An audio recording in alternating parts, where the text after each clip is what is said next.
오늘은 2012년 마지막 주일 예배입니다. 벌써 1년이 다 지났습니다. 내일은 또 이제 송구영신 예배가 있는데 오늘도 예배드리고 또 내일도 예배드리니까 얼마나 또 행복하겠습니까? 11시 30분에 예배드리니까 한 분도 빠짐없이 다 나오시고 또 이렇게 한 해가 아니라 두 해를 거쳐서 한꺼번에 드리는 예배는 송구영신 예배밖에 없습니다.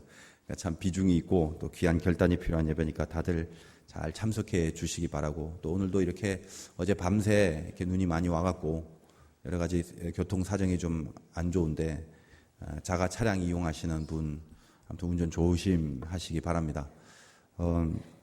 항상 그 연말이 되면은 계획들이 분주하지 않습니까? 그래서 마음도 좀 정리할 겸 해서 동해에 일출을 보러 떠나자 이런 분들도 많은데 그 복잡합니다. 영동고속도로 그 차 막히고 괜히 무슨 이렇게 미끄럽고 날도 추운데 먼데 가서 일출 보려고 하지 말고 송구영신 예배 정성껏 잘 참석해서 이 마음에서 떠오르는 일출을 보는 게 이게 참 그게 더 귀한 시간입니다. 해는 어제나 오늘이나 동일한 모습 그대로입니다. 중요한 것은 새해에 내 속에서 새롭게 떠오르는 거, 영적인 해를 볼 수 있는 그 시간이 되기를 바라고, 오늘 이삭이 이제 드디어 리브가를 만나게 되는데 젊은이들이 좀 많고 결혼 안 한 좀 청년 예배 같은데 보면 이 본문이 바람직한 결혼에 대해서 굉장히 깊은 메시지들이 있습니다. 근데 이 중에는 거의 대부분이 결혼들 다 하셨으니까 어떻게 하면 결혼 잘하냐라는 그런 얘기보다는 이삭이 리브가를 만나는 사건 속에 숨어 있는 그 이삭의 신앙에 대한 원리, 이런 걸 좀 살펴보도록 하겠습니다. 예배도 그런 의미에서 가만히 보면 어떤 전하고 싶은 메시지가 있어도 그 메시지를 받는 대상들에 따라 하나님께서 주시는 그 말씀들이 똑같은 본문이라도 많이 다릅니다. 영아 유아부들은 그런 의미에서 영아 유아부 예배에 나와야 하나님의 말씀을 받는 거고, 중고등부 청소년부는 청소년부 예배에 집중해야 그때 필요한 하나님의 말씀을 받는 거고, 청년들도 마찬가지입니다. 20대에서 30대까지는 또 젊은이 예배에 나와야 그 시즌에 필요한 말씀을 받는 거죠. 부모님들하고 같이 이렇게 대예배 나오는 것도 물론 그것도 예배입니다만 그냥 그걸로 예배를 드렸다라는 차원에서 끝나는 것이 아니라 어떤 예배든지 간에 자기가 필요한 예배에 가서 거기에 맞는 말씀을 받아 누리는 것이 그게 가장 중요합니다. 그때그때 먹을 양식들이 좀 필요하지 않습니까? 필요한 건 먹어야 되겠죠. 근데 젊은데도 불구하고 이렇게 마치 막 그 애 늙은이처럼 저 구석진 곳에 이렇게 숨어서 그냥 잠깐 예배 때우고 가는, 그러면서 내가 신앙생활 다 했다라고 생각한다면 그 사람들 하나님 앞에 깊어지기가 참 힘듭니다. 그러니까 어떻게 보면은 그냥 간신히 예배만 때우고 살아가는 인생들이 있죠. 아직 나이 40도 안 됐는데 이미 인생 다 산 것처럼 막 그냥 구석에서 어두운 그런 그 표정으로, 그런 사람들 보면 왠지 이게 좀 영양이 많이 부족한 것 같고, 비타민 먹어야 될 때 비타민 못 먹고 큰 애들이 얼굴 푸석푸석한 것처럼 그렇게 인생 전체에 어떤 생기가 없는 모습으로 간신히 겨우 예배만 때우고 가는 그런 인생들이 분명히 있습니다. 내가 지금 어떤 상태인가 잘 보시고, 또 신년에는 또 새롭게 자기가 필요한 예배들, 이 중에 혹시 중고등부 있으면 중고등부 예배 좀 드리시고요. 또 이렇게 어린이들이 있으면 좀 영아부, 유아부에도 좀 맡기시고, 여러분 오늘 주보에 보니까 광고가 굉장히 많은데 그 신년도에 예배 순서, 예배 무슨 이렇게 그거 딱 세팅해 놨지 않습니까? 또 우리 20, 30대 좀 젊은 사람들은 또 그 예배 들어와서 하나님 앞에 좀 말씀 앞에 부닥칠 수 있는, 그래서 좀 생생하게 신앙생활 잘하겠다라는 그 결단들이 또 새해엔 좀 있으시길 바라요. 아무튼 간에 오늘 이 이삭의 얘기를 접하면서 지금 24장 그 63절에 보니까 이삭이 저물 때에 들에 나가 묵상하다가 눈을 들어보매 낙타들이 온다, 이런 말씀이 있습니다. 묵상하다가 눈을 들어보니까 저기 리브가가 온 것입니다. 리브가와 이삭의 만남이 있는 거죠. 지금 이삭의 입장에서 보면 리브가는 굉장히 귀한 존재 아닙니까? 사실 손 하나 까딱 안 하고 그냥 들판에 나가 묵상하고 눈만 들었을 뿐인데 이삭을 위하여 준비한, 이제껏 창세기 24장 동안 그렇게 많이 다루어 왔던 이 모든 사건들이 이삭을 위하여 하나님께서 준비한 그런 여정들 아니었습니까? 이삭은 이렇게 일이 돌아가는지도 모르고 있었겠죠. 그러나 그저 묵상하다가 눈을 들어보니까 하나님이 이삭을 위하여 준비한 리브가, 이삭의 편에서는 굉장한 여호와 이레인데 그 준비하신 여호와 이레와 만나게 되더라는 것입니다. 인생을 살면서 하나님이 준비한 것과 만나는 건 참 큰 축복입니다. 그것을 이루기 위하여 우리 모두에게도 사실은 나에게 준비한 하나님의 어떤 것, 이 리브가인데 나의 리브가를 위하여 하나님이 신비하게 준비하고 있다는 것을, 그것을 믿고 또 그 깨달음이 우리들에게 있어야 된다는 것입니다. 어느 생각하지도 못한 시간에 하나님이 준비한 것과 만나게 되면 그 기쁨과 또 그 감사함이 얼마나 크겠습니까? 이날도 날이 저물 때라고 그랬습니다. 날이 저물 때. 그 해가 지는 그런 날이 저문다는 의미도 있겠지만 인생도 이렇게 저무는 인생이 있겠죠. 뭐 나이가 들어서 저문다. 뭐 그것도 맞겠습니다. 그러나 이렇게 올 한 해 마지막 주일 예배 내일 하루를 남겨두고 한 해가 다 저물었습니다. 시간적인 저무는 것도 있죠. 이 가운데 어떻게 보면 이 저물어가는 모든 상황과 여건 속에서는 눈을 감는 게 나을 수도 있습니다. 밤이 되면 자야 되죠. 저물면 눈을 뜨는 게 아닙니다. 어떤 환경과 상황이 다 저물어져 갖고 세워야 될 건데 저물어지고 있는 사람들도 있었을 거 아닙니까? 그래서 이제는 눈을 감아야 되겠다라고 생각하는 그런 모습으로 혹시 이 자리에 나와 있다 할지라도 오늘 이삭의 말씀을 묵상하면서 이삭도 언제 눈을 들었다는 것입니까? 날이 이렇게 동이 틀 때가 아니라 날이 저물 때 그때 눈을 들어 하나님과 준비하신 것을 만난다. 여기에 참 귀한 메시지가 있습니다.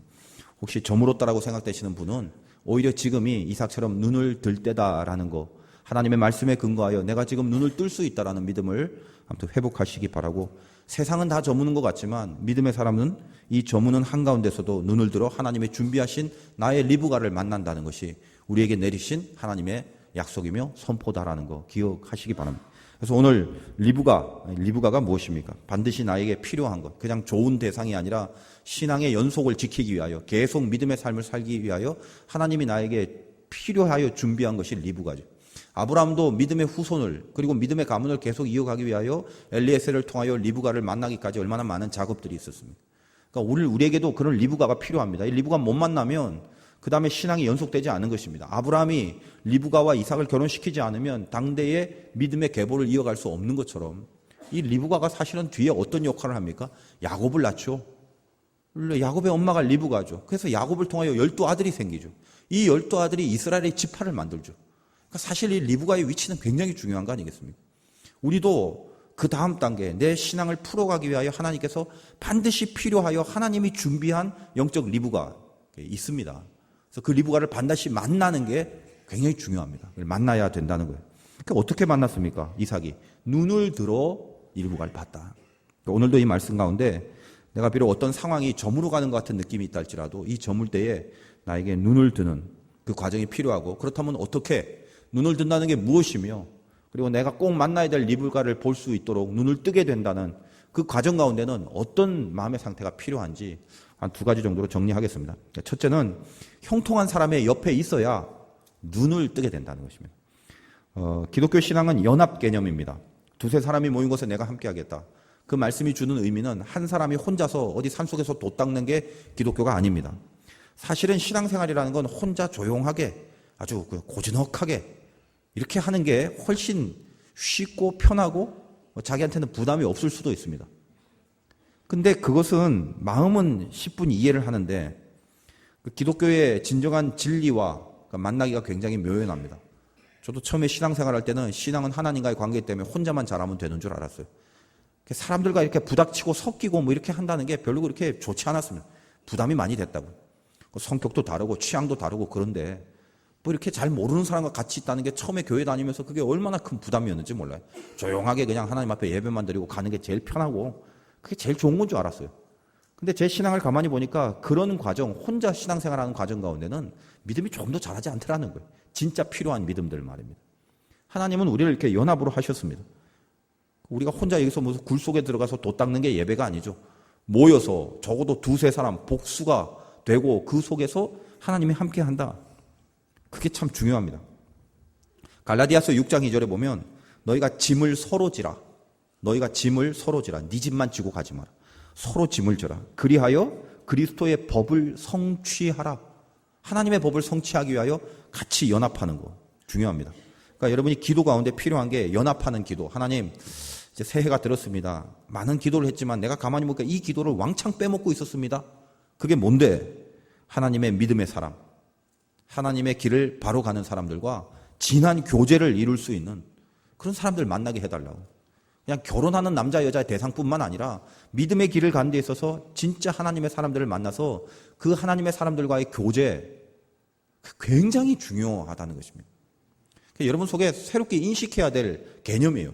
나 혼자 기도하면 될 줄 알았고 나 혼자 잘하면 될 줄 알았다. 기독교 절대 그렇지 않습니다. 서로 짐을 지는 방법으로 믿음의 연합을 누리도록 하는 것이 하나님의 뜻입니다. 왜? 다 같은 하나님의 자녀이기 때문에 그래요. 어떤 사람들은 기도가 만능이라서 그냥 기도만 하고 이불 속에 있으면 감이 떨어진 줄 압니다. 물론 하나님의 특별한 능력은 다 초월적이라서 어떤 경우에는 진짜 기도만 하고 이불 속에 있어도 하나님께서 그 일을 이루어 주실 때도 분명히 있어요. 근데 제가 목회를 하고 성경을 이렇게 묵상하면서 봤더니 대부분은 하나님은 당신의 자녀들의 방법들, 사람의 방법을 통해서 아주 복합적으로 어떤 일들을 분명히 이루신다는 거예요. 어떤 섭리가 있는데 이 섭리를 베풀기 위하여 그냥 단독으로 뚝 떼서 그 한 사람한테 개인에게 주는 경우는 그렇게 많지 않습니다. 다 이렇게 복합적이단 말이에요. 복합적으로 관리를 하십니다. 성경적인 용어를 빌리면 합력하여 관리를 하십니다. 성경은 합력하여 선을 이룬다고 그랬죠. 그 합력하는 이 복합적인 하나님의 간섭 속에 내가 들어가기 위하여는 서로 연결된 사람이 하나님의 사람으로 있다는 게 굉장히 중요하다는 겁니다. 그래서 가만히 보니까 하나님이 인간의 관계를 통하여 섭리를 펼치시는 경우가 거의 대부분인데 지금 이삭도 리브가를 만났다. 달랑 그 사건 이게 뚝 떨어진 게 아니죠. 이삭이 리브가를 만나기까지 아브라함이란 아버지 그리고 이 아브라함이 그런 믿음의 기준을 갖고 종에게 명령을 해야 되고 또 엘리에셀은 그 명령을 받들어 수행하는 과정 가운데 충성을 다하고 기도하는 마음을 했어야 됐고 그리고 라반과 부두엘 이 리브가의 오빠인 라반 아버지인 부두엘 이 사람들이 리브가를 그쪽으로 시집 보내는 것에 대하여 동의를 하지 않았다면 이 일은 또 이루어질 수 없었겠죠. 그러니까 한 사람 한 사람 다 굉장히 복잡하게 얽혀져 있고 하나님은 리브가만 관리하거나 이삭을 관리하는 것이 아니라 거기 연결된 모든 사람 한 명 한 명에게 각자 필요한 그 사건을 진행하는 과정 가운데 각자 필요한 훈련과 연단들을 다 시키고 있습니다. 그래서 그것들이 다 모여져서 뚝 떼어내서 이삭과 리브가가 만났지만 이 만난 사건의 배후에는 모든 사람들을 다 연단시키고 만들어내시는 하나님의 복합적인 관리하는 섭리가 있었다는 것입니다. 그게 합력하여 선을 이룬다는 거죠. 그러니까 예를 들면 엘리에셀에게는 믿음과 충성, 리브가에는 사랑, 배려, 근면함 이런 거 키웠고 부두엘과 라반은 선택하고 결단하여 그 딸을 보낼 수 있는 그런 믿음의 어떤 선택력들, 결단들 이런 것들을 하나님이 훈련시키는 과정들이 있었습니다. 그 이삭은 모르죠. 자기가 리브가를 만난 사건 속에서 하나님이 그런 것까지 다 손대 주시고 있는 건지는 절대 알 수는 없습니다. 그게 바로 합력하여 선을 이룬다라는 것이죠. 그래서 오늘도 이 많은 사람들 중에 특히 엘리에셀을 좀 집중한다면 엘리에셀은 어떤 사람입니까? 하나님의 명을 받들어 하나님 앞에 기도하고 아브라함의 그 뜻을 이루기 위하여 정말 충성하고 헌신했죠. 그래서 리브가의 가족들에게 만나서 상황이 이렇다 자초지종을 다 설명하고 우리 이제껏 지금 창세기 다루올 때 24장 전부 그런 내용 아닙니까? 그래서 결국은 리브가의 오빠인 라반과 아버지 부두엘의 동의를 얻어내죠. 다 됐습니다, 일이. 그러면 이제 며칠 좀 푹 쉬고 가라 그랬으니까 좀 이렇게 그 주변에 돌아다니면서 먹을 것도 좀 먹고 구경도 하고 좀 이제 고생했으니까 좀 푹 쉬고 그렇게 가는 게 훨씬 나을 것 같은데 근데 성경을 보면 24장 56절에 그 사람이 그들에게 이르되 나를 만류하지 마소서 엘리에셀이 하는 말입니다. 여호와께서 내게 형통한 길을 주셨으니 나를 보내어 내 주인에게로 돌아가게 하소서. 오래 좀 쉬고 갔으면 좋겠는데 그 다음날 바로 일어나자마자 엘리에셀이 그들에게 가서 빨리 내가 가야 되겠다. 왜? 좀 쉬고 가지. 지금 나에게 있어서 중요한 건 쉬는 게 아니다. 지금 내가 이렇게 모든 것을 엮어가는 과정은 형통한 길을 하나님이 나에게 주셨다. 나는 형통한 사람이다. 그러니까 이 형통한 길로 접어들게 됐으니까 이 형통한 길을 가는 것을 멈추거나 쉬어서는 안 될 것 같다. 그러니까 리브가를 데리고 빨리 가겠다. 그렇게 이야기를 하는 것입니다. 지금 이 엘리에셀이 자기를 형통하다고 얘기했을 땐 저번 주에 제가 그 말씀을 드렸죠. 성경에서 말하는 형통은 특별히 찰나흐란 단어를 썼을 때는 하나님의 목적하는 것으로 나아가는 것이 형통이라고요. 그래서 형통은 고난을 피해가고 어려움이 없는 삶이 형통이 아니라 엄청난 고난의 벽이 있다 할지라도 이것이 하나님이 목적하는 길이라면 뚫고도 지나가는 것이 그게 형통이라고 해요. 그런 의미에서 우리가 형통했다. 엘리에셀이 뭐라고요? 어려움과 역경 가운데 있고 고민 가운데 있었지만 하나님께로 나아가는 길을 흐트리지 않고 그 길을 계속 갔다라는 것입니다. 이삭의 옆에 이런 형통한 엘리에셀이 있었기 때문에 엘리에셀의 믿음 때문에 이삭은 은혜를 주워 담은 거죠. 리브가를 데리고 올 수 있었던 것이 가능했겠죠. 그래서 그날 이 라반과 부두엘이 좀 섭섭한데 리브가 좀 더 있다가 갔으면 좋겠는데 근데 이 인간이 자꾸만 지금 간다고 그러네. 좋아, 리브가가 결정하게 해. 그랬더니 리브가가 가서 좋다, 난 지금 가야겠다. 그 리브가도 대단하죠. 선택을 합니다. 그래서 결국 그날 이삭이 저녁 무렵에 들에 나갔을 때 저 멀리서 낙타를 타고 오는 리브가를 보게 된 거죠. 엘리에셀의 이런 신앙의 기준이나 리브가의 결단들, 이런 각각 사람들에게 나타난 신앙의 결단들이 없었다면 이날 이 랑데뷰는 있지 않았을 것 아니겠습니까? 그러니까 이삭에게 있어서 엘리에셀은 얼마나 중요한 사람입니까? 얼마나 중요한 사람. 엘리에셀이 없었으면 이날 눈을 들었을 때 이삭이 리브가를 보는 이 귀한 사건이 있지 않았겠죠. 그게 중요하다는 것입니다. 여러분 주변에 엘리에셀이 있습니까? 여러분 주변에 그 사람을 통하여, 그 형통한 사람을 통하여 내가 은혜의 파편을 주워 담을 수 있는 그런 사람이 있냐 이 말이에요. 굉장히 중요하다는 것입니다. 이것이. 그래서 만약에 있다면 감사하지만 혹시 없다면 기도할 수 있어야 되겠죠. 하나님이 목적하는 그 길을 뒤도 안 돌아보고 가는 사람들이 내 주변에 있기를 소원합니다. 하나님의 길을 진정으로 가는 사람, 내가 그 옆에 붙어 있기를 원합니다. 그 사람을 알게 하시고 그 사람과 교제하게 하시고 그 사람이 나를 위하여 기도해 줄 수 있는, 하나님 이런 사람 좀 붙여달라고. 여기 대단히 중요한 기도입니다. 이걸 통하여 내 신앙의 운명이 이렇게 시비가 엇갈릴 수 있다는 거예요. 그게 여러분 혹시 뭐 부모님이든 혹은 자녀들이든 형제든 친구든 같은 교회의 교우든 만약 그런 엘리에셀과 같이 형통한 사람이 옆에 있다면 정말 감사하십시오. 정말 귀한 일이에요. 있을 때는 모르죠. 저는 개인적으로 굉장히 목마름이 있죠. 저는 기독교 제1대고 저희 집안은 뭐 대대로 기독교 가정이 아니었다 보니까 기도해주는 부모와 형제나 뭐 아는 사람, 친척들이 옛날부터 저에게는 없었습니다. 그래서 지금도 그래요. 지금은 이제 목회자가 됐고 또 우리 화도교회 성도님들이 저를 위해서 기도를 많이 해주니까 지금은 참 든든합니다만 깊은 곳의 심리가 뭐냐면 항상 그 어렸을 때 목마름이 있기 때문에 지금도 하나님의 사람들, 하나님의 길로 뒤도 안 돌아보고 가는 사람들 만나면 막 이렇게 가슴이 뛰어요, 제가. 그래서 그분들이 소중하고 막 어떻게 하면 막 친해질까. 그래서 한번 제가 발견하면 아무튼 어떻게든 사귀고 막 거기서 기도 같이 나누고 싶고 때로는 어떤 힘을 얻고 가르침을 받고 싶고 뭐 이런 마음들이 제 속에 굉장히 충실합니다. 그렇게 사는 거예요. 왜? 정말 하나님의 사람이라면 근처만 있기만 해도 은혜가 떨어지게 돼 있거든요. 이걸 받아 누릴 수 있는 사람이 돼야 된다는 것입니다. 항상 두세 사람이 있는 곳에. 그렇지 않겠습니까? 그러니까 하나님도 인격인지라 개개인을 향하여 간섭할 수도 있습니다만 여러분 너무 불공평하다고 생각하지 마십시오. 저 사람은 뭐 부모가 기도 열심히 해줘서 뭐 저 사람은 뭐 자식이 무슨 뭐 기도가 열심히 해줘서 그 어떻게 합니까? 기도가 있는데 어쩔 수가 없어요, 그게. 그러니까 다 가족이나 이렇게 연결된 사람은 하나님 안에서 형제 자매라고 그랬죠. 그러니까 절대 남이 아닌 거예요. 남이 아닌 거. 굉장히 소중합니다. 그러니까 여러분이 그런 기도, 새해에 혹시 기도의 제목이 없었다면 내가 지금 섭리와 연결되고 싶은데 이 섭리와 연결될 수 있는 믿음의 사람이 내 옆에 생겨지게 해달라고. 그렇게 기도할 수 있는 사람 돼야 됩니다. 제가 가만히 보니까 혼자 조용히 이렇게 신앙생활 하는 사람은 편한 것 같고 굉장히 무슨 침착한 것 같고 차분한 것 같지만 어떨 때 보면 이게 빨리 떨어져 나가기가 쉬워요. 위험하다는 거예요.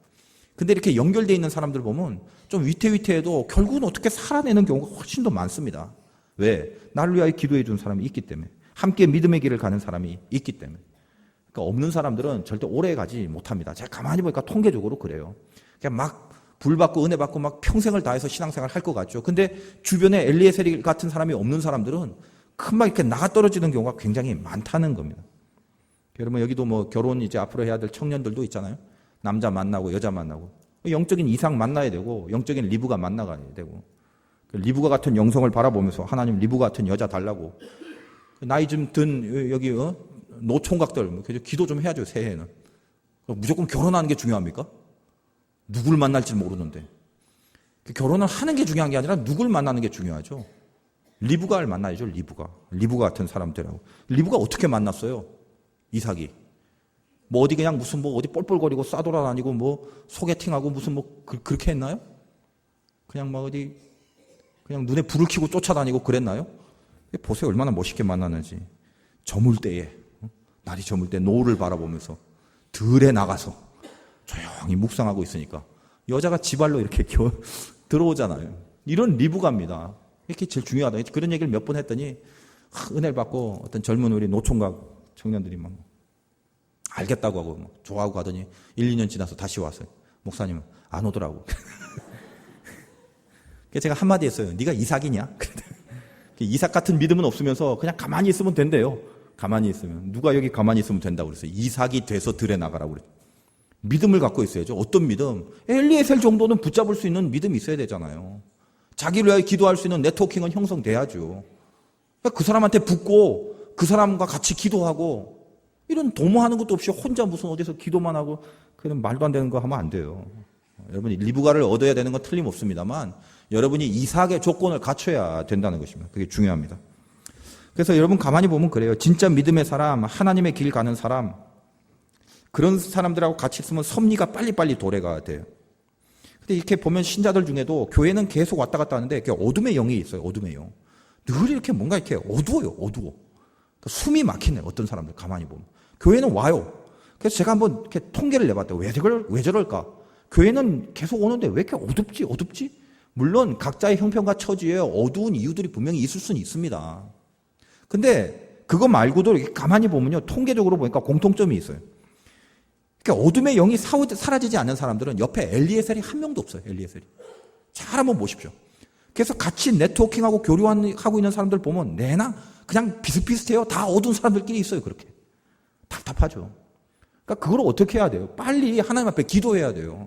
하나님 은혜의 장중에 들어가게 해달라고. 나에게 하나님의 섭리의 빛이 비춰질 수 있는 그런 사랑과의 관계가, 그런 어떤 교제권을 저에게 달라고 그렇게 해야 됩니다. 여러분 맨날 어두워서 짓눌려지는 사람들, 내 주변에 엘리에셀이 없는데 저한테라도 오세요. 저한테로 와서 기도 받으시고 뭔가 자기의 영성을 이렇게 바꿔나갈 수 있는 그런 모습 돼야 된단 말입니다. 이삭이 리브가 안 만나면 그게 이삭이에요. 그게 리브가를 만나니까 이삭이 믿음의 족장이 되고 야곱 이후에 이스라엘에 계승되는 하늘의 별과 같은 그런 하나님의 사람들이 됐잖아요. 그러니까 여러분이 눈을 들어서 오늘 리브가 만난다고 그랬죠. 어떻게 해야 됩니까? 눈을 뜨기 전에 기도하십시오.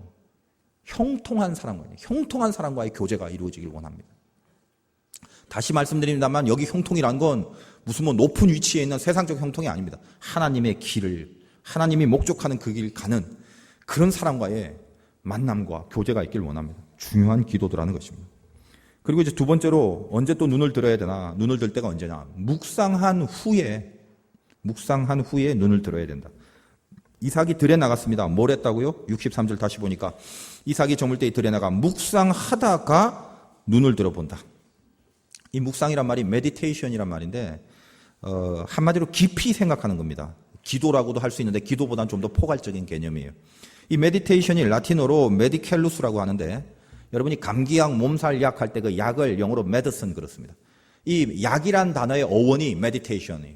그러니까 묵상, 명상이 바로 이 약의 어원입니다. 그러니까 무슨 말입니까? 묵상이라는 건 우리가 약을 먹으면 알약을 하나 먹더라도 이게 시간이 지나면 온몸 구석구석에 혈류를 타라서 다 들어가죠. 그러니까 묵상이라는 건 어떤 겁니까? 이런 약처럼 깊이 들어가서 전신의 모든 구석구석에 영향을 미치는 거. 그게 묵상이라는 것입니다. 성경에도 묵상이라는 단어가 몇 가지 나오죠. 대표적으로 시편 119편 97절에 보니까 내가 주의 법을 어찌 그리 사랑하는지요. 내가 그것을 종일 묵상하나이다. 약을 먹듯이 먹어서 온몸 구석구석에. 시편 1편에 보니까 복 있는 사람은 어쩌고 저쩌고 하다가 마지막에 주야로 하나님의 율법을 묵상하는 자다. 그러니까 하나님의 말씀이 곳곳에 퍼져 들어가는 것. 그래서 히브리 말로 이 묵상이 수아흐 이런 말인데 이삭이 저물 때 노을을 바라보면서 깊은 묵상의 삶을 살았습니다. 하나님의 말씀을 깊이 침투시켰습니다. 잘은 모르겠지만 이삭의 지금 상황이 어때요? 이때 나이가 한 40 정도 됐거든요. 결혼도 해야 되겠죠. 이제 앞길에 뭘 해야 되는지 밀려오는 불안도 있겠죠. 그리고 엄마인 사레가 그렇게 이삭을 아꼈던 사레가 이미 돌아가시고 엄마 없는 사람이 되고 엄마에 대한 연민도 있겠죠. 그러니까 복잡한 여러 가지 상황 속에 있었지만 늘 들에 나가서 깊은 메디테이션 그 삶을 살았다는 것입니다. 그러니까 이런 생각과 기도 속에서 비로소 눈을 들어 리브가를 보게 된다. 여기 그냥 눈을 든 게 아니라 왜 저물 때에 이삭이 눈을 들 수 있는가? 눈을 감아야 되는데 날은 다 저물고 상황은 저물어 가는데 어떻게 눈을 들게 됐나? 묵상 후에 묵상하다가 하나님 앞에 깊은 메디테이션이 있고 나서 눈을 들었을 때 하나님이 나에게 주신 것과 만나게 되는 그런 사건이 벌어진다는 것입니다. 하나님과의 만남의 세계가 없이는 절대로 눈을 들고 리브가를 볼 수 없겠죠. 묵상 없는 인생이 눈을 들 수 있다? 아닙니다. 그런 말은 없습니다. 여러분이 묵상이 없고 하나님의 말씀을 침투시키지 않은 상황에서 보는 눈은 여기 눈을 들어보는 그 눈이 아니라 다 육의 눈이라 육의 눈. 그러니까 사실은 따지고 보면 형편과 처지가 어렵기도 하겠지만 별로 그렇게 어렵고 힘들지도 않은데도 육의 눈을 갖고 세상을 보면요, 불평과 짜증밖에 없어요. 보는 게 다 못마땅해. 보는 거 다 비판할 거리고 전부 다 틀린 거고 내 마음이 그게 속상해요. 그게 육의 눈을 갖고 보는 사람입니다. 근데 여기 있는 메디테이션, 묵상을 끝내고 눈을 들어보면 뭘 보게 된다? 하나님이 나에게 주신 것을 보게 되는 거예요. 이게 기도한 이후에 눈으로 보는 것입니다. 여러분, 신앙은 다 눈싸움이에요. 보는 만큼 가게 되고 보는 만큼 얻게 되는, 다 얼만큼 보느냐의 싸움이에요, 사실은. 저는 그래서 신자들도 이게 좀 현실적으로는 불가능합니다만 그런 거 좀 했으면 좋겠어요. 건강한 교회들 있잖아요. 큰 교회가 아니라 정말 건강한 교회들, 이런 하나님의 뜻대로 움직이는 교회들을 뭐 이렇게 한 번쯤 막 그냥 한 몇 속끼리 묶어 갖고 한 달은 막 그런 교회 가서 한번 예배도 드리고, 아니 현실적으로는 불가능합니다만 그런 거 좀 했으면 좋겠다는 생각도 들어요. 저도 이렇게 좀 어디 건강한 교회 가서 한 달 동안 이렇게 목회 보고 장로님들 가서 한번 이렇게 보고 여기 속장들 인도자도 한번 그런 것도 한번 구경해 보고. 왜 그래요? 여러분도 무슨 여행 같은 거 다니고 있습니다만 생전 그냥 듣고 보고 이런 것보다도 실제로 가서 딱 보면 느낌이 확 달라져. 그런 것처럼 더 좋은 곳을 보고 더 큰 걸 본다는 게 굉장히 중요한 것입니다, 사실은. 그러니까 우리가 하나님의 세계도, 우리 영의 세계도 마찬가지입니다. 하나님을 보기 위하여 하나님을 만나는 깊은 묵상이 거친 다음에 보여지는 눈은, 그때부터 보는 눈과 시각과 초점은 전부 하나님의 것이죠. 제자들도 보십시오. 옆에 분명히 예수님이 같이 딱 옆에 붙어 있고 있었는데 육의 눈으로 풍랑을 바라봤을 때는 내가 두려워 죽게 됐나이다. 죽음밖에는 생각을 안 하는 거예요. 그래서 예수님이 그들에게 풍랑을 잠재우기도 전에 늘 지적하시는 것이 믿음이 없는 자들아, 왜 네 눈을 믿음의 눈을 떼지 않냐? 내 옆에 있는 건 뭐 꽂아놓은 보리자락이냐? 맨날 주님 주님 하면서 내 옆에 네가 있는데, 바로 이 풍랑에 이 뱃속에 같이 있는데 왜 보는 걸 풍랑만 안 보냐? 풍랑만 보고 있냐? 풍랑만. 그 풍랑과 함께 있는 너희들 옆에 있는 주님, 이 눈을 보고 발 때 하나님께서 예비해 주시는 것을 보는 거 아니겠습니까? 여러분이 리브가를 찾기를 원하지만, 나에게 예비된 하나님의 준비하신 가 만나기를 원하지만 실제로 리브가를 볼 수 있는 눈이 없다라는 거예요. 왜요? 묵상을 하지 않았기 때문에 그렇다. 묵상. 그래서 여러분, 새해에는 묵상하는 인생이 좀 되기를 바라는데 그냥 묵상하니까 너무 추상적이죠. 그래서 이 묵상은 기도라는 것을 포괄하는 큰 범위입니다. 두 가지 정도 묵상하는 방법을 좀 가르쳐요. 첫째는 방해받지 않는 시간과 장소가 일단 필요합니다. 그러니까 내가 하나님 앞에 집중하기 위하여 어떤 장소와 시간, 이게 중요하다는 거예요. 각자의 삶의 내용이 다른지라 그건 각자 결정해야 됩니다. 근데 중요한 것은 교회의 기도 시간, 예를 들면 새벽 기도, 철야 기도, 이런 시간은 대표적으로 묵상할 수 있는 굉장히 귀한 시간이죠. 거기 나와서 방해받지 않고 하나님 속으로 들어가는 거예요. 어떤 사람들은 전철 속에서 묵상한다고 그래요. 그것도 굉장히 좋은 방법이죠. 일상의 삶 속에서 늘 정해진 시간이 있기 때문에 그때 그냥 괜히 지루하게 하는 것보다 깊이 하나님을 묵상하는 시간으로 정해버리면 자기한테 눈을 둘 수 있는 찬스가 생기지 않습니까? 그러니까 새해에는 나에게 묵상이 없었다면 묵상의 시간과 공간을, 그거를 하나님 앞에 설정하는 게 굉장히 중요하다는 거예요. 근데 제가 권유해 드리는 것은 기도 시간, 교회 기도 시간은 아주 100%입니다. 그러니까 여러분, 새해에 새벽 기도 안 하시는 분, 철야 기도 안 하시는 분, 이런 분들은 한번 결단을 하시고 내가 묵상의 삶을 살자. 왜? 눈을 들어야 되잖아요. 맨날 안 보인다 하지 말고. 그러니까 그런 시간을 정해서 새해에 좀 새롭게 결단을 하십시오. 얼마를 벌까 주산만 튕기지 말고 그런 것은 내 삶 속에 묵상의 시간을 갖고 오겠다.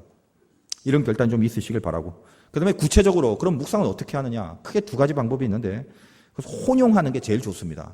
책 같은 데 보면 묵상에 대한 무슨 여러 가지 책들이 나와요. 근데 무슨 어떤 인도에서 나오는 명상식, 유교식, 혹은 요가식, 여러 가지가 있기 때문에 그런 거 책 골치 아프게 볼 건 없습니다. 그런 책 같은 데 보니까 무슨 추론적인 묵상, 관상적 묵상, 여러 가지 얘기가 있습니다. 근데 그건 제가 그런 얘기를 드릴 건 아니고요. 그런 건 잘 모르고, 제가 신앙생활 해오면서 이렇게 성경 말씀에 비추어 봤을 때 우리가 해야 될 대표적인 두 가지의 묵상이 있더라. 제 자신이 느끼고 깨닫고 경험한 것들을 같이 좀 나누도록 하겠습니다. 두 가지인데 어떤 묵상이냐면, 하나는 말씀을 비추는 묵상이 있고 또 하나는 성령의 빛을 비추는 그 묵상이 있습니다. 이 두 가지가 같이 혼용이 되는 게 중요합니다. 일단 첫째로 말씀을 비추는 묵상은 뭐냐면, 묵상은 아까 약이라고 그랬죠. 하나님의 말씀을 읽거나 듣거나, 신약, 구약, 또 약이네, 다 약. 어쨌든 하나님의 말씀을 읽거나 들을 때 이게 자기 속에 이렇게 들어가는, 깊이 침투시키는 그런 묵상입니다. 물론 여기는 어떤 그 예배 가운데 설교도 들어갑니다. 설교도 하나님의 말씀을 통하여 하는 거니까. 근데 여기서 좀 조심할 것은 내가 묵상을 할 때 붙잡는 성경은 하나님의 말씀은 괜찮은데 설교를 통해서 내가 묵상을 할 때는 그 설교의 내용을 잘 따져봐야 됩니다. 시중에 수많은 설교들이 있습니다. 하나님의 말씀을 대언하는데 잘하는 설교, 못하는 설교, 이걸 인간이 어떻게 알겠습니까? 그건 잘 모르겠고, 적어도 내가 묵상으로 이용해야 되는 설교는 뭐냐면 하나님 말씀을 근거로 한 설교를 묵상해야 됩니다. 이제 혹 가다 보면 어떤 스페셜한 은혜를 끼치기 위하여 하나님의 말씀과는 별다로 본문 읽어놓고 본문하고는 전혀 아무 상관없는 이야기만 이렇게 장황하게 길게 하는 그런 설교도 분명히 있습니다. 때로는 그게 필요하겠죠. 그래서 때로는 웃기기도 하고 또 울음을 자아내기도 하고 충격적인 감동을 주기도 하고 별의별 게 있습니다만, 묵상을 할 때는 그런 걸 이용하시면 안 됩니다. 묵상은 그 사건을 묵상하는 것이 아니라 하나님의 말씀을 비추는 거기 때문에 어떤 설교를 듣더라도 이게 내가 묵상해야 될 설교는 말씀을 근거로 이야기한 설교를 일단 붙잡아야 됩니다. 그러니까 항상 하나님의 말씀을 기준으로 이 말씀을 비추는 묵상은 그것이 내 안에 들어가는 거예요. 그게 돼야 된다는 것입니다.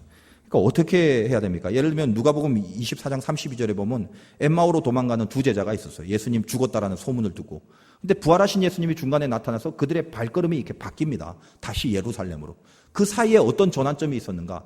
예수님이 성경의 말씀을 풀어주실 때 그들의 마음이 뜨겁지 아니하더냐. 이게 누가복음의 표현이거든요. 제자들이 서로 이야기하는 거예요. 이상하다. 마음이 뜨거워진다. 너도? 나도. 왜 그러냐? 이분이 나에게 성경을 풀어주니까 마음이 뜨거워지더라. 이게 말씀이 비춰지는 묵상이거든요. 그래서 제자들이 드디어 판단을 하게 된 겁니다. 내가 지금 이쪽으로 가는 길이 틀렸구나. 돌이키자. 하나님의 말씀을 묵상하는 것은 여러분이 읽고 듣고 설교를 통해서 받은 것을 깊이 머리로만 끝나는 것이 아니라 가슴으로 몸으로 이렇게 내려오게 됩니다. 계속 이렇게 침투시키면, 이걸 적용시키면 말씀은 하나의 기준, 잣대이기 때문에 이 잣대가 들어오면 뭐가 틀렸는지 어긋났는지가 이렇게 비춰지기 시작합니다. 우리는 내가 틀렸다는 걸 스스로 알고 있는 것 같죠? 그렇지 않습니다. 영적인 싸움이기 때문에 사실은 내가 지금 틀린 생각을 하고 있는데도 자기는 잘 모릅니다. 그걸 모른단 말이에요. 내가 성령의 지배를 받지 못하면 올바른 생각을 안 하고 있는데도 그거에 대하여 큰 어떤 안타까움이 별로 없어요. 근데 하나님의 말씀을 묵상하기 시작하면 이 잣대가 딱 들어가면서 이게 틀렸네? 옛날에도 틀린 줄 알았는데 그게 새삼스럽게 깨달아지는 거예요. 이게 제자리가 안 왔구나. 내가 지금 이런 엄청난 엉뚱한 생각을 했구나. 이런 말도 안 되는 틀린 판단을 했구나. 이런 것들이 계속 고쳐지죠. 그래서 제자리를 찾게 되고 다듬어지고 이렇게 빨리 그 회복들이 일어납니다. 그게 말씀을 내 속으로 비추는 묵상입니다. 정확합니다. 이것은. 정확하고 분명하고 아주 빨라요. 그러니까 이런 과정 가운데 내 속에 그런 증세들, 여러분이 상처가 나면 약 같은 거, 빨간 약, 아까진기 이런 겁니다. 그거 바르잖아요. 근데 바르면 거기가 약간 좀 따끔따끔하기도 하고 쎄한 것처럼 내 속에서 하나님의 말씀이 깊이 침투시키는 묵상이 일어나면 속에서 이렇게 움직임, 꿈틀거림이 일어난다는 거예요. 이거 틀렸어. 이거 아니다. 이런 식으로. 그러니까 깨달음이 일어나고 깨달음이 있기 때문에 고쳐지고 제자리를 돌리고 이런 고쳐지는 회복들이 일어납니다. 그 다음에 결국 어떻게 되냐면 판단과 결정에서 방향을 이렇게 드디어 보게 됩니다. 이게 말씀이 비춰주는 묵상이에요. 여러분 헷갈리는 문제, 고민되는 문제 있죠? 대부분 하나님의 말씀이 비춰주는 묵상으로 다 해결함 받을 수가 있다고. 어떻게 해요? 깊이 침투시켜서 그 말씀을 잣대로 내 상황을 적용을 시켜보십시오. 틀렸다. 이건 어긋났다. 하나님이 이렇게 했지. 이렇게 하라고 그랬지. 왜 잊어버렸지? 하면서 고치고 다듬고 하다 보면 제일 깊은 곳에서 드디어 가야 될 방향이 이렇게 잡히게 됩니다. 이게 메디테이션의 힘입니다. 여러분이 혹시 그런 묵상을 안 했다면 매일매일의 삶 속에 이삭이 저 들에 나가서 늘 들었던 말씀으로 자기 인생을 반추하면서 내 속에서 깨달음과 고침과 방향을 잡는 그런 과정들을 겪어냈습니다. 이것이 리브가를 만나게 된 단서가 됐습니다. 여러분 묵상하는 사람은 반드시 리브가 만나게 돼 있어요. 왜? 눈을 들어서 바른 것, 리브가를 볼 수 있는 눈이 있기 때문에 그래요. 묵상을 안 하면 리브가 지나가도 보지도 못해요. 그게 안 보인단 말이에요. 그리고 두 번째 묵상은 뭐다? 이거 같이 해야 됩니다. 말씀을 비추는 묵상도 해야 되고, 두 번째는 성령을 비추는 그런 묵상인데, 조용히 호흡을 가다듬고 성령의 임재를 요청해야 돼요. 성령은 히브리 말로 루아흐, 헬라어는 퓨뉴마라고 그러는데 둘 다 무슨 뜻이냐면 숨이란 뜻입니다. 숨. 그러니까 성령 하나님은 숨과 같은 원리예요. 들어가고 나가고 인풋 아웃풋이 되면 안에 호흡이 된단 말이에요. 그러니까 여러분 산소를 호흡하면 이산화탄소가 나가듯이 성령의 임재를 묵상하게 되면 성령을 요청해서 성령이 들어오면 내 안에 나쁜 죄악들은 바깥으로 나가게 돼 있어요. 이게 묵상의 힘인데 조용히 이렇게 숨 쉬듯이 하는 것입니다. 하나님, 내가 성령이 필요합니다. 처음엔 하나님의 말씀을 잣대로 비추는 거 말고 그냥 깊은 곳에서 말씀이 지금 없더라도 성령을 요청하네요. 성령. 하나님, 성령이 임하게 하여 주시옵소서. 그럼 생각을 해보십시오. 성령은 거룩한 영인데 내 안에 들어오려면, 이 거룩한 영을 받으려면 내 그릇이 깨끗해야 되겠죠. 그러니까 성령을 요청하면, 성령이 내 안에 들어오면 나는 성전이 되는데 세상에 성전이 더러워서 되겠습니까? 성결이 불교돼서 되겠습니까? 예수님이 채찍을 얻고 뒤에 엎듯이 성령을 요청하면 불연도 내 안에서 성전이 돼야 되는 내 속에 이런 게 있으면 안 되지 하고 덕지덕지 붙어있는 그런 것들이 이렇게 막 드러나게 돼 있다는 거예요. 이런 죄가 있었네. 이런 악함이 있었네. 이런 더러운 게 있었네. 자꾸 걸린단 말이에요. 그래서 깊은 곳에서 성령이 자꾸 들어오면 악한 것들이 이렇게 빠져나가요. 죄악들이 빠져나가요. 심한 사람 막 구토가 나오기도 하고, 또 어떤 사람 막 큰 기침이 나오기도 하고, 좀 증세들은 좀 다른데, 뭐 꼭 그런 증세가 있어야 된다는 건 아닙니다만, 대부분 마음속에서 이 인풋과 아웃풋이 되어가면서 성령이 들어올 때 내 속에서 나가는 현상들이 있습니다. 이게 호흡입니다. 이렇게 계속 반복을 하면서 내 속에 영적으로 어떤 시뮬레이션을 해야 돼요. 시뮬레이션. 내 속에서 생각을 하는. 성령이 임하시면 내 안에 어떤 나쁜 것들, 이런 게 있었구나. 다시는 이쪽으로 가지 않겠습니다. 하나님이 싫어하는 것들이 내 안에 덕지덕지 껴있는 것을 보게 되고, 그것을 토해내는, 들어가고 토해내고 들어가고 토해내는 이런 과정들이 있게 됩니다. 이것이 성령이 비춰지는 묵상이라면. 사실 지금 말씀드리는 게 새로운 게 아니라 여러분 신앙생활 하시는 분은 대부분 조금씩 하고 있거나 체험하고 있는 것들이거든요. 그 지금 제가 정리를 하는 것입니다. 그런 과정 가운데 계속 순환을 하게 되면 나중에 깊은 곳에서 깊은 성령의 임재를 느끼게 되면 드디어 내 문제와 내 상태에 대하여 하나님이 하시는 말씀이 들리게 됩니다. 성령의 음성이 듣게 돼요. 아, 그래, 이런 거구나, 이런 거구나. 근데 이거는 깊은 곳에서 이루어지는 작업이기 때문에 별로 그렇게 쉬운 거는 아닙니다. 신앙 초보자들은 좀 힘들어요. 그리고 또 조심해야 될 게, 사실 이것이 굉장히 중요한 부분이고 철저해야 될 부분인데도 불구하고 그냥 대강 어디서 듣고 뭐 이런 거 갖고, 이게 성령의 생각이 아니라 자기 생각인데 막 하나님이 이렇게 말씀하셨다 하면서 하나님의 음성이라고 하면서 마치 무슨 산신령처럼 영험한 모습처럼 이런 우를 범한 사람도 굉장히 많습니다. 실은 조심해야 돼요. 이거는 성령께 의존하는 묵상은 철저한 죄 씻음 없이는 안 되거든요.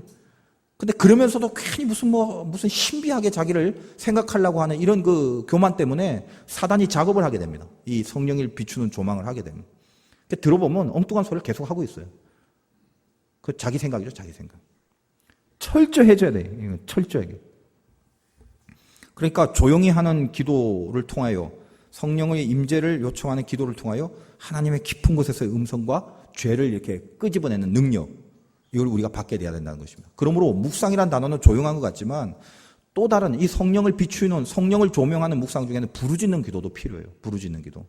여러분 철야 기도 같을 때 하면 제가 주여 3번 외치고 막 통성기도 하죠. 우리 교회는. 새벽 기도는 좀 조용히 하기도 하지만, 근데 그런 것들이 균형이 필요하다는 거예요. 나는 부르짖는 게 싫어. 그건 싫어서 안 하는 게 아닙니다. 필요하단 말이에요. 그런 거는. 그리고 맨날 부르짖고 이러면 또 안 돼요. 조용한 기도도 우리에게 필요하죠.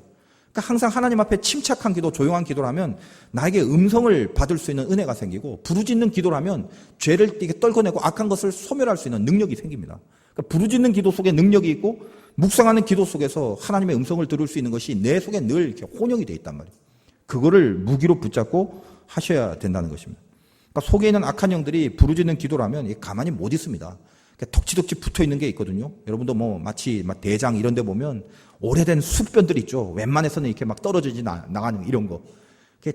단장의 미아리 고개 이런 거 있지 않습니까? 이렇게 장을 쥐어짜는 듯한 그런 하나님 앞에 간절한 애씀, 성령의 임재를 그렇게 목말라 하면서 부르짖는 기도 속에 내가 그렇게 거룩하고 싶어서 부르짖는데 악한 것이 내 속에 있겠어요? 다 떠나가죠. 견딜 수 없습니다. 성령이 들어오면 악한 게 있을 수가 없다고요. 사람들이 못 견뎌요, 안에서. 그러니까 여러분들이 그런 기도, 이 묵상도 부르짖는 것도 묵상이에요. 그런 기도를 하면서 싸울 수 있어야 된다. 그게 중요합니다. 정리를 하면 여러분에게 필요한 게 묵상이죠. 묵상을 끝나고 눈을 들어야 돼요. 아무 때나 눈 뜨는 거 아니에요. 그냥 눈만 뜨면 리브가가 보이지 않습니다. 묵상 후에 자기 삶 속에 묵상을 하고 나서 봐야 되죠. 2가지라고 있어요. 말씀을 가지고 들어가는 묵상. 어떤 거요? 들어가서 깨닫고 고쳐서 방향 잡는 거. 이거 하고 있어야 돼요. 그리고 성령을 비추는 묵상. 어떤 거예요? 임재에 대한 간절함과 음성에 대한 천, 그리고 죄를 떠나보낼 수 있는 능력. 임재와 음성과 능력. 성령의 묵상입니다. 이 두 가지가 내 속에서 계속 있는, 계속 묵상은 계속 훈련해야 돼요. 훈련. 여러분 삶에 이것이 있어야 됩니다. 이삭이 24장 62절에 이삭이 부엘라 헤로이에서 왔으니 그가 네게부 지역에서 거주하였음이라 해놓고 저물 때에 들여나가 묵상했다고 그랬죠. 이삭이 어디서 왔는지를 소개해 놓는 게 뭐가 그렇게 중요하겠습니까? 성경은 시달데기 없는 게 하나도 없어요. 다 이유가 있단 말이에요. 이런 묵상을 할 수 있는 이삭, 그 근거가 어디 있다? 그가 어디서 온 사람이다? 네게부 지역에서 왔다. 네게부가 어딘데? 네게부는 중요한 게 아니라 그 위에 부엘라 헤로이에서 왔다. 부엘라 헤로이 기억나십니까? 다 잊어버리시죠? 창세기 16장에 보면 하갈이 이스마엘을 낳고 쫓겨나죠. 그때 하나님이 하갈을 보살피면서 걱정하지 마라. 내가 너를 보살펴 주마. 그리고 불쌍히 여기시죠. 그때 하갈이 창세기 16장에 부엘라 헤로이라는 샘, 그 샘이 뭡니까? 하나님이 보살펴 주신 나를 살피시는 살아계신 하나님의 운물이란 뜻이란 말이에요. 그러니까 지금 이삭이 이 묵상 전에 어디서 왔다고 소개를 하고 있나요? 이 부엘라 헤로이, 늘 나를 보살펴 주시는 살아계신 하나님 옆에서 있다가 바로 거기서부터 이삭이 왔다. 그러니까 이삭의 평소의 삶이 어땠다는 거예요? 늘 하나님이 살아계셔서 내 옆에서 나를 보살피고 있다는 긴장, 하나님을 늘 의식하는 이 삶을 하루하루 살아내가는 묵상의 삶이 있었기 때문에 그때 비로소 저물 때라도 눈을 들었을 때 하나님이 만나게 해주신 리브가를 보게 됐다는 것입니다. 그러니까 여러분 새해에 어떤 게 필요합니까? 이삭처럼 돼야 되지 않겠습니까? 묵상의 삶을 살고 있습니까? 여러분이 눈을 들어 반드시 그것을 보게 하기 위하여 하나님이 준비한 것이 있지 않습니까? 그거 봐야 되죠? 그러니까 여러분이 혹시 내가 저물었다라고 생각하는 이때랄지라도 내 사업이 저물고 내 건강이 저물고 하고자 하는 뜻이 제대로 안 이루어져서 마치 인생에 저 노을이 지는 것처럼 이제는 좀 끝났지 않았나라고 생각되는 그런 부분 혹시 있습니까? 그때에 뭐예요? 다른 사람들은 눈을 감지만 여러분들은 영적 이삭이 돼서 그때에 눈을 들으란 말입니다.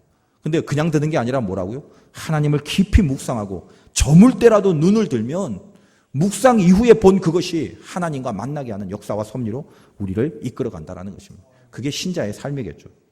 여러분 눈을 들어야 할 때는 지금입니다.